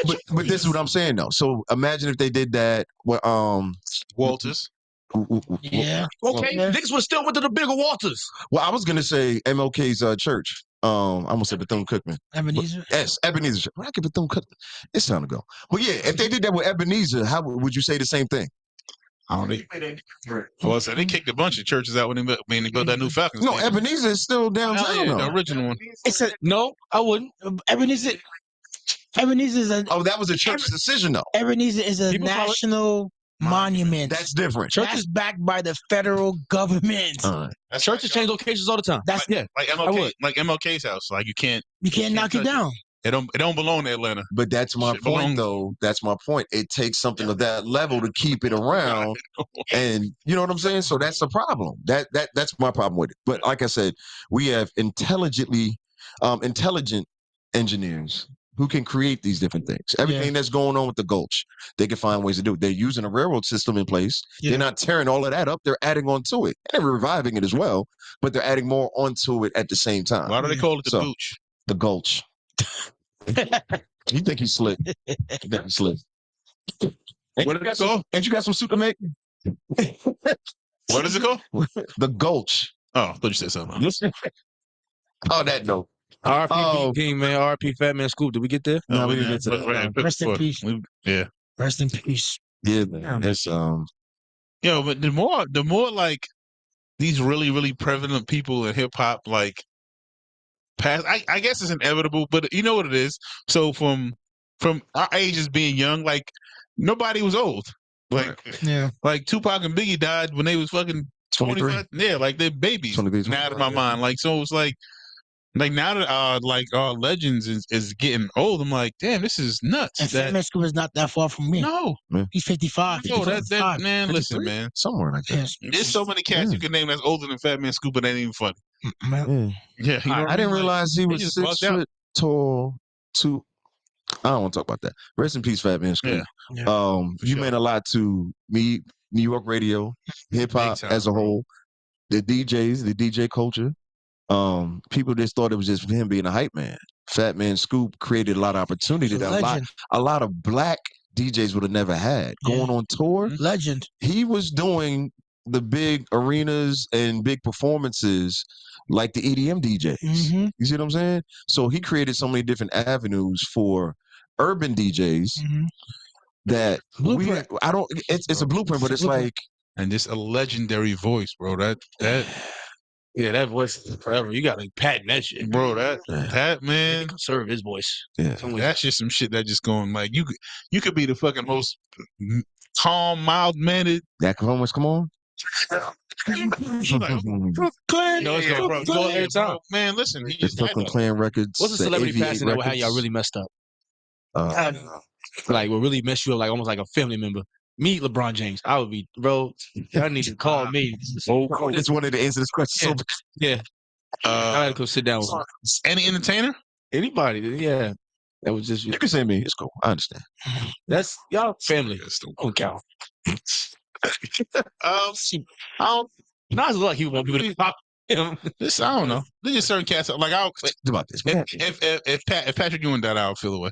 For real? I'm a maniac. Yeah, don't do that. I'm just hit you with this mic. My fellow Jamaican brethren. You can talk about him like that. It's my guy. I think most of the legends for me is already passed and gone. Yeah, really. All parts over. Yeah, a lot of them just gone. Yeah, I don't want to start naming people. Nah, I'm not gonna name it. I was like, what we supposed to? Yeah, I'm there's nobody. I mean, right today. Yeah. I mean, like I said, my superheroes is my family. That's my eldest. That's my ultimate superheroes. Anybody celebrity wise, I mean, I think they already have gone. Bob, Mike. Yeah, you know, like those cats. Yeah, like Dennis Brown. I mean, Gone and Silk. You know what I mean? Those are people that you know when you sit there, you listen to their music or watch them play a sport. You know, you like, wow, damn. Emotion hits you different. Yeah, man, big time. You know, but now, not discredit anybody out there that's great already. It's just, yeah. I have few, but I don't want to bring them up. Like I'm a Kobe fan. Yeah, you want to put that out there? God forbid. Sexy Red. Sexy Red. Wow. Nah, I don't leave little sis alone. She's just maturing. She's making them numbers, boy. I mean, more than that, she's just trying to. Gonorrhea green. Now that's when you draw the line. Yeah, that's come on, man. That's just marketing, bro. That's all it is. Put a little discharge in your lips. Are you putting it in your store? In my store, no. Why not? But it's just marketing. No, it's marketing, but who you marketing it to? Anybody walk in my store, you better pay homage to the Dr. Umar statue in the way in. Dr. Sabi's on your list? You better, do you see these incense? You better pick this on your way in and walk around with it. Shot. I do need some more CMOS. It's funny you say that. But anyway, what you got going this weekend? Nothing.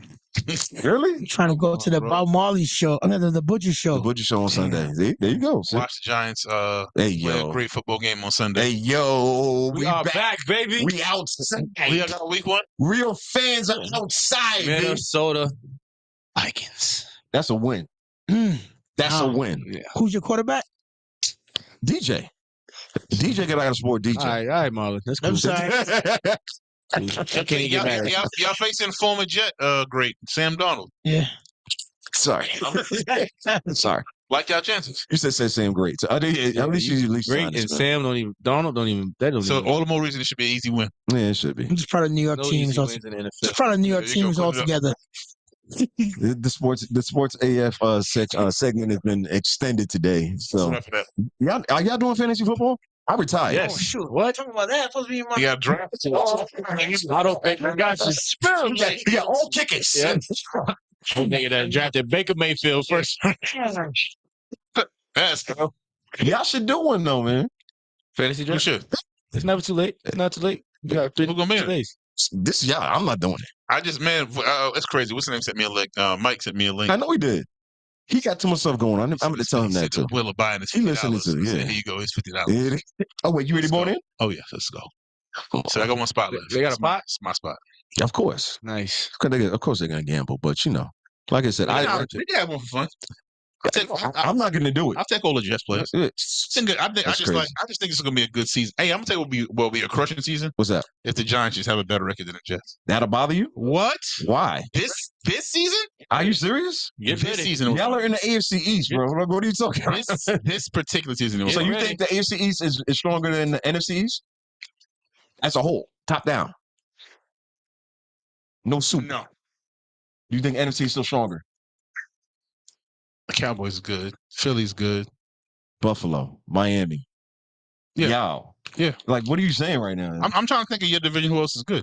I mean, y'all. Not Washington. I mean, y'all. You think y'all are better than Washington this year? Hell yeah. I own you. Okay. Okay. Ain't no worry about them That's what I'm Commanders. saying. Like, Oh, okay. as long as they got a running quarterback, then we fine. Because we fall for that They damn do. play action around the corner one more damn time. They do. Yeah. Sorry. They do. Y'all got the worst quarterback in the division. Whoa. So you can tell me. All right. So, what do you got going on this weekend? I'm thinking. I don't know. We back outside. There you go. Burn Lounge. Go. Wait. Let's get out of that. Shout out Animal House. Sponsor Sports AF segment right there. We need a gambling company to cut a check. No, for real, we do. Yes, we do. Well, I'm thinking if y'all was, give y'all picks and your numbers. So What you got? Oh, you don't want to talk about more work? Oh, okay, cool. I was just seeing that. All right. But yeah, Wednesday night, Thursday night, I'm at Burn Lounge. Wednesday night is Global Smoke. I kind of made that name up because we play a little bit of everything. The Braves are here this week. The Braves are here this week. So if you're come through early. It's still one of the best date nights in the city. Thursday night is actually ladies' night. I really go in for ladies' night. Yeah, I can't wait, man. And then we make sure people are taken care of. What I'm supposed to do? Go in for ladies' night. Come on. What am I supposed to say? Am I supposed to not support the lady? Nothing to Are you that type of caveman? No. When it comes to ladies' nights, you've been known to go in. Yes, I do. I see what you did there. So, this Saturday, I am back at Theory Lounge. Lifestyle Saturdays. It's been a while. Yeah, be like, yo, when you coming back to the Gwinnett? Yeah. We back out there partying. Yeah, that's Saturday. That's Saturday. So yeah, 10 o'clock on Saturday, we out there. Some other big announcements come up. We're gonna say that for next week though. We are also looking for vendors and artists for Art at the Park. Hip hop is back alongside the Georgia Spartans. That is going down September 14th. We have a few slots left for that. That is Saturday, September 14th, 4 to 7 p.m. Put it on your calendar. We got some things coming. We got more stuff cooking. Court, what you got? This weekend? Yes, sir. Basketball. Lots of basketball. You playing? Playoffs. Oh, yeah. Really? Oh, yeah. The East Point League. Oh, yeah. That's what's up. What time y'all play? 4 o'clock. Sunday? Yeah. Week 1? Yeah, I got to play. Who scheduled this? You know what's crazy? What? It just hit me. Oh, my God. You got the 1 o'clock game? What the Giants play? I'll be at the game at 4:50. You come in when the warm finish already. Yeah. What? Sure. I go. Rock. Yeah, look I at think I'm missing any snap. Listen. Marlon, what about you? You recovering or what? You easing your way into this? Yeah, just easing the way to church and then just family. That's all I do. That's what we're talking about. If y'all ever are in need of somebody to pray for you at your wedding, at your bar mitzvah, even listen, Emma, you want to reach out to what's your Instagram again? LMC 1974. Yeah, I'm not even joking right now. I'm being serious. It's like I always try to get Marlon to talk, to give words of advice, words of experience, because you just let me do white people. He just speaks so well. That's crazy. Speak so. But no, the information and how it's really love while you're doing the prayer and stuff like that. You know what I'm saying? And I give great and amazing speeches, but I be trying to get you to do it any and every time. Yo, Marlon, here's something about the baby. You know what I mean? So I'm serious about that. I appreciate it, bro. Yeah, you should get ordained. Nah, no, God is still working on me every day. He's working on me every day, man. It's possible. That's possible, bro. I already see it. I'm just saying, we have all gathered here today to give big up and respect, boop, boop, and then keep on flowing. Come on, son. I appreciate it, bro. Thank you very much. I love you guys more than cook food. You know my slogan. Yes, indeed. Amen. Yes, indeed. B, thank you very much. Once again, shout out to Animal House Experience. Who am I forgetting? It's everybody, right? It's mad late. Let's go. Wait, you know how we finish the show? You normally tune out by now. Nah, I'll be up. I'm like, these guys are crazy, yo. They're gonna get blackballed from the They're never getting any other. He's gonna kill Tyrese coming on. It's over with. Oh, wow, don't do that. He was gonna be next week. You fucked it up. Huh? Oh, okay. All right, cool. Count us out. On 3. 3, 2, 1. Yeah.